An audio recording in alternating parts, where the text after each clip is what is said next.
কি বন্ধুরা, ছেলেরা বায়না করছে বাইরে চিপস খাওয়ার জন্য, তো বাইরে চিপস দেবো না, আজকে আমি ঘরেই বানিয়ে ফেলবো। তো প্রথমে দুটো আলু নিয়েছি, পাতলা পাতলা করে কেটে নিয়েছি, বাটিতে জল দিয়ে নুন দিয়ে তার মধ্যে আলুগুলো দিয়ে ভিজিয়ে রেখেছিলাম। তারপর বাটিতে কর্নফ্লাওয়ার, নুন, হলুদ, লঙ্কা, জিরে গুঁড়ো, গোলমরিচ গুঁড়ো দিয়ে ভালো করে ব্যাটারটাকে আমি এইভাবেই তৈরি করে নিয়েছি। তোমরা এইভাবে তৈরি করে নেবে। তো আলুটা দেখো এতই পাতলা করেছি যে আমার হাত দেখা যাচ্ছিলো। তো আলুগুলো এইভাবেই আমি চিপস ঢুকিয়ে নিয়েছি দুটো কাঠির মধ্যে।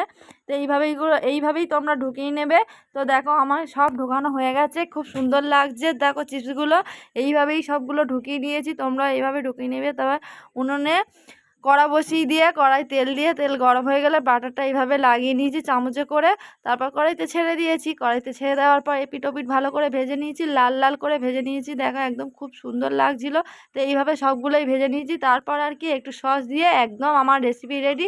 তো দেখো এই রেসিপিটা কার কার ভালো লেগেছে অবশ্যই কমেন্ট করে জানিও। তো